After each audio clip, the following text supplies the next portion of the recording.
Yahoo minasan, welcome back again with Mr. K di sini. Oke, tanpa perlu banyak emeng, ini kan konten yang paling kalian nanti-nanti. It's time, nyepoiling time. Let's go.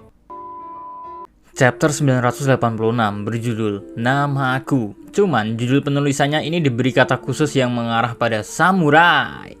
BTW, cover story masih berkutat di Chiffon and Lola family yang ketemu Pound. Cuma sayang ya, kedua wanita yang tubuhnya kayak bolang-baling ini gak mengakui Pound sebagai ayah kandung mereka.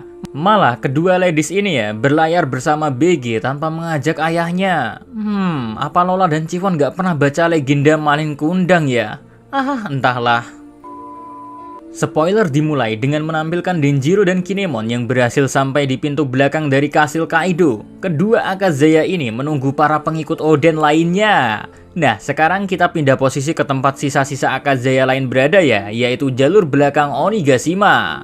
Di sini, Kiku dan Raizo sedang menangis haru. Mereka menangis karena tak kuat melihat nasib tragis Kanjuro. Terlihat Kanjuro tergeletak penuh dengan darah di tubuhnya, alias lebih tepatnya ya, Kanjuro is dead. Syukurlah pemikiran negatif Mr. K kemarin-kemarin salah. Back to nyepoiling. Kiku dan Raizo memang menangisi Kanjuro, tapi yang sudah terjadi biarlah terjadi. Kini mereka para Akaze yang ada di sisi belakang Onigashima harus fokus ke depan, fokus pada misi yang ada yaitu menghabisi Kaido, dan mereka pun berjalan melewati Kanjuro menuju kastil Kaido. Next, kita pindah ke tempat Kaido berada ya. Di sini, para ninja dan samurai yang sebelumnya melihat kematian Orochi dan disuruh memilih antara gabung dengan Kaido atau mati menyusul Orochi. Ternyata ninja dan samurai yang sebelumnya mengikuti Orochi ya, malah memilih join dengan Kaido dengan mudahnya. Usut punya usut, kenapa para pengikut Orochi dengan sangat simple join bersama Kaido? Itu karena sejak awal mereka memang tak menaruh kesetiaan sama sekali terhadap Orochi. Kasihan ya Orochi ya, kasihan.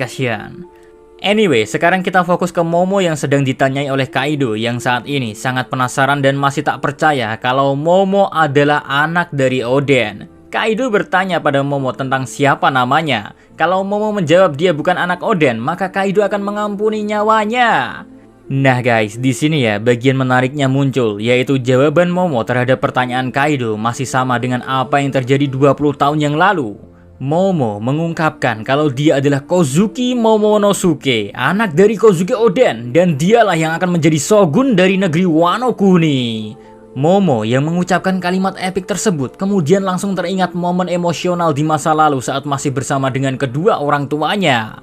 Sementara itu guys, Kaido yang mendengar keturunan Oden memang masih hidup ya, dia langsung memutuskan untuk membunuh Momonosuke di tempat. Untungnya, sesaat Momo mau terbunuh, tembok di sekitar tempat Kaido hancur gara-gara ledakan borgol tangan Yamato yang sudah dilepaskan oleh Luffy. Ledakan ini begitu besar, gitu loh. Hingga bisa kita simpulkan kalau Kaido menaruh efek daya ledak pada borgol Yamato lebih besar daya ledaknya dari borgol biasa pada umumnya. Momo sukses selamat dari maut berkat borgol Yamato guys. Thanks borgol Yamato. Terus sekarang kita stop dulu ngelihat Kaido ya. Fokus sedikit ke Yamato yang bersama Luffy ya. Karena borgol Yamato sudah terlepas dan Yamato tahu betul kalau ayahnya serius mau membunuhnya jika Yamato berani keluar dari Wano. Sehingga membuat cewek gelis seksi dan barbar ini marah besar dan ingin menghajar Kaido. Yamato sudah gak sudi lagi menganggap Kaido ayahnya. Kini fokusnya adalah membuat perhitungan dengan Kaido. Tapi menariknya di sini ya, Luffy yang memanggil Yamato dengan sebutan Yamao menghentikan langkahnya untuk memulai ajang baku hantam dengan ayahnya. Karena bukan Yamato yang harusnya mengawali pertempuran gila dengan Kaido. Wait a minute man, kalau bukan Luffy dan Yamato yang memulai, lalu siapa?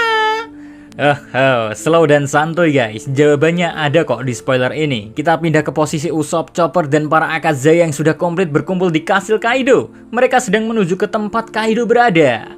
And now, para Akazaya akhirnya sampai dekat dengan tempat Kaido berada. Selisihnya hanya satu tembok yang jadi halangan. So, kalau ada tembok enaknya diapain? Ya skuiwai lah, gabres aja lah.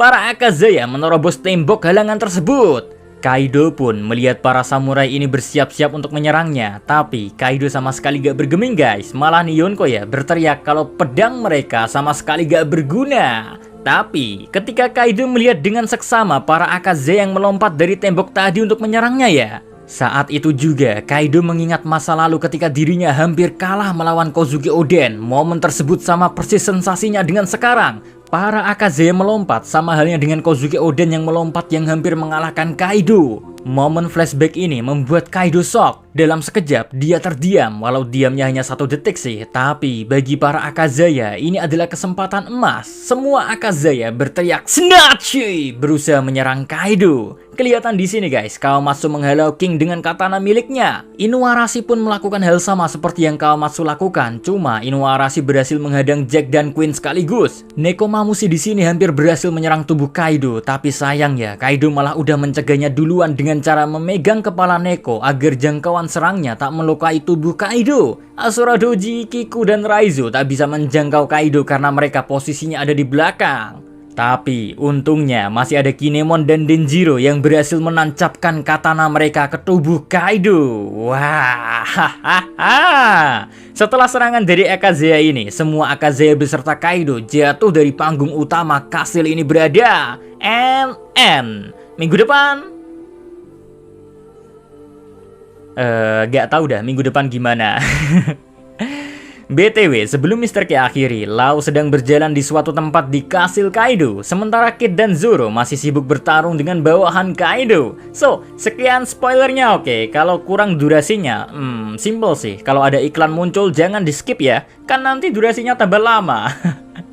See you again next time. Adios ya Caramelos, stay safe everyone, salam Animania.